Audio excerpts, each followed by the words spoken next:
মৃত্যুর কথা বেশি বেশি স্মরণ করে যারা পরকালের জন্য প্রস্তুতি গ্রহণ করবে তাদের জন্য রয়েছে চিরস্থায়ী মুক্তি। তাদের জন্য জান্নাতের সুঘ্রাণ এবং সীমাহীন প্রশান্তিও সুনিশ্চিত। মৃত্যুর কথা স্মরণ রাখতেই আল্লাহ তাআলা বলেন, তোমরা যেখানেই থাকো না কেন মৃত্যু তোমাদের নাগাল পাবেই। যদি তোমরা সুউচ্চশুদ্ধি দুর্গেও অবস্থান করো। সূরা নিসা আয়াত ৭৮। তাই তো মুমিন বান্দা দুনিয়ার এ ক্ষণস্থায়ী জীবনে বেশি বেশি মৃত্যুর কথা স্মরণ করে। মুমিন ব্যক্তির মৃত্যু ও তার প্রাপ্তি সম্পর্কে প্রিয় নবী সাল্লাল্লাহু আলাইহি ওয়াসাল্লাম অনেক বড় একটি হাদিস বর্ণনা করেন। হযরত বারা ইবনে আজেব রাদিয়াল্লাহু আনহু বলেন, আমরা রাসূলুল্লাহ সাল্লাল্লাহু আলাইহি ওয়াসাল্লামের সঙ্গে এক আনসারী সাহাবীর জানাজায় গেলাম। আমরা তার কবর পর্যন্ত পৌঁছলাম। তখনও তাকে কবরে শোয়ানো হয়নি। রাসূলুল্লাহ সাল্লাল্লাহু আলাইহি ওয়াসাল্লাম বলেন, আমরাও তার সঙ্গে বসলাম, যেমন আমাদের মাথার উপরে পাখি বসে আছে। রাসূলুল্লাহ সাল্লাল্লাহু আলাইহি ওয়াসাল্লামের হাতে একটি লাঠি ছিল। তিনি লাঠির মাথা দিয়ে জমিনে আঘাত করেন। অতঃপর তিনি উপরের দিকে মাথা তোলেন এবং বলেন, তোমরা আল্লাহর আযাব থেকে আশ্রয় চাও। এ কথা তিনি ২-৩ বার বললেন।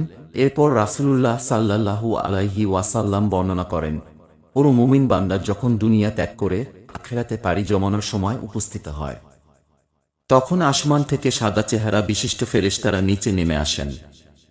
তাদের চেহারা সূর্যের মতো আলোকোজ্জ্বল। তাদের সঙ্গে থাকে বেহেশতের কাফন ও আতর। তারা মৃত ব্যক্তির চোখের সীমানায় এবং মৃত্যুর ফেরেশতা মৃত ব্যক্তির মাথার কাছে বসেন। মৃত্যুর ফেরেশতা বলেন, হে পবিত্র ও নেক আত্মা, তুমি আল্লাহর ক্ষমা ও সন্তুষ্টির দিকে বেরিয়ে আসো। তখন আত্মা বেরিয়ে আসে যেভাবে কলসি থেকে পানির ফোঁটা বেরিয়ে আসে। তখন ফেরেশতারা আত্মাকে ধরবেন, তাকে বেহেশতের আতরযুক্ত কাফনে রাখবেন। সেই কাফন থেকে পৃথিবীর সর্বোত্তম মেশকের সুঘ্রাণ বের হতে থাকবে। তারপর তারা তা আত্মা বা রূহ নিয়ে ওপরে যাবেন। তারা যখন কোনো ফেরেশতা দলের কাছ দিয়ে অতিক্রম করবেন, তখন ফেরেশতারা বলবে, এটি একটি উত্তম আত্মা। বহনকারী ফেরেশতারা বলবেন, এটি অমুকের আত্মা। অর্থাৎ তারা দুনিয়াতে তার নামের পরিচয় দিবেন। তারা দুনিয়ার আসমান পর্যন্ত দরজা খুলে দিতে বলবেন। তখন দরজা খুলে দেওয়া হবে। তারপর ঘনিষ্ঠ ফেরেশতারা পরবর্তী আসমান পর্যন্ত তাকে বিদায় জানাবেন। সপ্তম আসমান পর্যন্ত এভাবে চলতে থাকবে।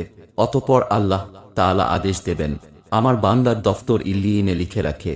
আর ইল্লিয়িন হচ্ছে সপ্তম আসমানে মুমিনের আত্মা সংরক্ষণের স্থান। মুমিনের আত্মাকে পুনরায় জমিনে অর্থাৎ কবরে তার দেহে ফেরত পাঠানো হবে। এরপর দুজন ফেরেশতা এসে মৃত ব্যক্তিকে কবরে বসাবেন।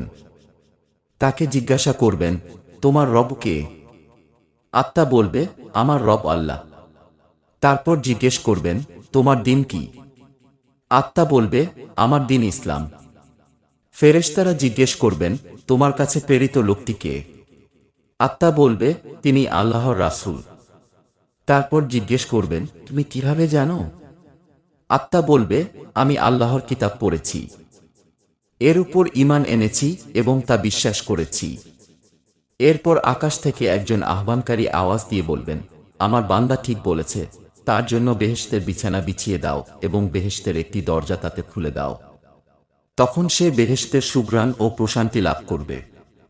তার কবরকে নিজ চোখের দৃষ্টি সীমানা পর্যন্ত সম্প্রসারিত করা হবে। রাবী বলেন, তার কাছে সুন্দর চেহারা বিশিষ্ট একজন লোক আসবে, যার পরনে সুন্দর কাপড় ও শরীরে সুঘ্রাণ থাকবে। সে বলবে, তুমি সুখের সুসংবাদ গ্রহণ করো। এটি সেই দিন যে দিন সম্পর্কে তোমাকে প্রতিশ্রুতি দেওয়া হয়েছিল। আত্মা প্রশ্ন করবে, তুমি কে?